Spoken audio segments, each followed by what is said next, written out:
बच्चों को रंगमंच की समझ विकसित करने और उनमें कला संस्कृति के प्रति जागरूकता पैदा करने के उद्देश्य से रंगमित और भरतनाट्य कला केंद्र पूर्णिया के संयुक्त तत्वाधान में दिनांक 2 जून से 22 जून 2025 तक नाट्य प्रशिक्षण कार्यशाला का आयोजन किया गया है। आज जिला स्कूल पूर्णिया के कला मंच पर कलाकारों का साक्षात्कार कर कार्यशाला के लिए 20 कलाकारों का चयन किया गया। इन कलाकारों में लाडली कुमारी, ताहिरयम, श्रद्धा आनंद, अदिति कुमारी, मोहम्मद फरोग, जानी, आर्यन कुमार, आयुषी कुमारी, मनीष कुमार, बासु कुमारी, बिंदिया कुमारी, मोनिका कुमारी, खुशी कुमारी, नीरज कुमार, हर्ष आनंद सहित 20 कलाकार शामिल है। कलाकारों का चयन संगीत नाटक अकादमी पुरस्कार भिखारी ठाकुर सम्मान से सम्मानित श्री मिथिलेश राय और वरिष्ठ रंगकर्मी भिखारी ठाकुर सम्मान प्राप्त श्री उमेश आदित्य ने किया। और इसी मामले को लेकर आज एक प्रेस कॉन्फ्रेंस का आयोजन कर क्या कुछ विशेष जानकारी देते हुए नजर आ रहे हैं कार्यक्रम के पदाधिकारी एवं सदस्य, आइए सुनाते हैं आपको।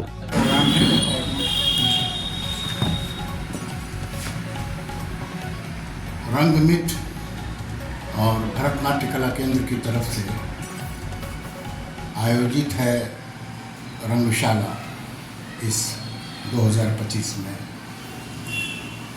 जिला स्कूल में हमारा ऑफिस है रंगमित का, भनक का, और यहीं पर से हम आज बच्चों का इंटरव्यू लिए हैं। 20 बच्चे करीब सेलेक्टेड हैं और भी संभावना है कि 10 बच्चे आएंगे तो हम उनको भी नाराज़ नहीं करेंगे, उनको भी हम वर्कशॉप में शामिल कर लेंगे। हमारा वर्कशॉप हो रहा है टाउन हॉल में, किसान भवन है, वहाँ हर दिन 2 बजे से 6, सवा 6, साढ़े 6 तक होगा हमारा वर्कशॉप। 2 तारीख को हमारा उद्घाटन है किसान भवन में ही, टाउन हॉल में, 2 तारीख को 4 बजे।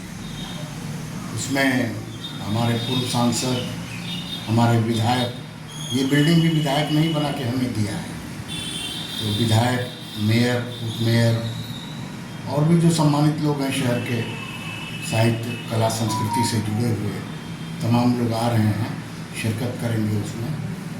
और 20 दिन का ये ट्रेनिंग होगा, वर्कशॉप होगा, जिसको कि एक तो उमेश आदित्य जी हैं, एक मैं हूँ, शशिकांत हैं, अर्नब हैं पीछे, अभिनव, मिथुन जी हैं जो कोऑर्डिनेटर हैं इस रंगशाला के, वो सब लोग मिल के संभालेंगे। और बाहर से भी कुछ प्रशिक्षक आ रहे हैं जो बच्चों को ट्रेनिंग देंगे। यही है, हम आप लोगों का धन्यवाद करते हैं, एहसानमंद है कि कला संस्कृति के बढ़ावा के लिए जो आप लोग पत्रकारिता के माध्यम से कमर कसे हुए हैं, उसके लिए हम धन्यवाद देते हैं आपको।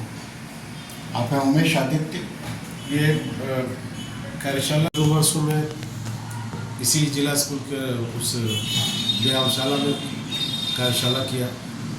उसके बाद बाहर वाले फील्ड में भी हम लोगों ने वर्कशॉप किया और महीनों चली कार्यशाला। रंगबोध एक नाम दिया गया था हम लोगों को, और वो उसमें पुराने नए सारे बच्चे शामिल थे, सारे लड़के, यंग जनरेशन, किशोर में। और लेकिन ये कार्यशाला जो है विशेष करके उस वर्ग के बच्चों के लिए है जो अभी 13 साल से लेकर 20, 21, 22 साल तक। हमने रखा 15 से 35 साल, लेकिन मुझे लगता है कि 30 साल से ऊपर के जो कलाकार हैं वो बहुत कुछ सीख जाते हैं काम करते करते। तो नई पीढ़ी को प्रशिक्षित करना है, नई पीढ़ी के बच्चों में कला संस्कृति के प्रति जो बोध है वो जागृत करना है। आजकल के बच्चे कैरियरिस्टिक हो गए, सारे बच्चे ये कोचिंग सेंटर, वो कोचिंग सेंटर, उस टीचर के यहाँ, उस टीचर के यहाँ पढ़ते हैं। शाम के समय ज़्यादातर बच्चे आपको कोचिंग सेंटर के बाहर भीड़ लगाए मिलेंगे, उनको अपने भविष्य की चिंता है, लेकिन भविष्य कला संस्कृति के भी क्षेत्र में है, इसकी जानकारी उनको नहीं है। अभी भी माता पिता रंगमंच को, नाटक को एक खेल ही समझते हैं, केवल नाटक वोटक करी छे सब ठीक है, ये बात ये है। और ये श्राप है भरत मुनि के इस नाट्य विधा को, ये जिंदगी भर तुम लोग नाटकीय ही कहलाओगे, कभी सम्मान की दृष्टि से नहीं देखे जाओ, ये है। लेकिन अब समय बदल गया, अब सम्मान भी मिलता है और अभियान में आगे बढ़ने में सहयोग भी मिलता है। लोग गार्जियन भी बहुत प्रोसेस हो गए। आप चले जाइए दुर्गाबाड़ी शाम में, हर घर से आपको संगीत की, हारमोनियम की, गायन की आवाज़ सुनाई देगी। लगभग किसी न किसी गली में मोड़ में प्रैक्टिस चलता रहेगा। करेंगे, लेकिन है कि अब जंगल में मोड़ करने किसने देखना, आप सामने आइए, मंच पे आइए, कुछ जानकारी परफॉर्म कीजिए, प्रदर्शन कीजिए अपनी कला का। ये सारे रंगमंच की सारी विधाओं की जानकारी हम उनको 20 दिन में दे देंगे। 4 घंटा प्रतिदिन कार्यशाला चलेगी और 4 घंटा के हिसाब से अगर 20 दिन में तो 80 घंटे का काम लगभग बच्चों के बीच होगा। उसमें एक नाटक तैयार किया जाएगा, उन्हीं के द्वारा हम लोग गाइड करेंगे। हमारे जो युवा मित्र हैं, कर्मी हैं, वो सब उसको सहयोग करेंगे और कार्यशाला की समाप्ति के बाद उस नाटक का मंचन भी होगा।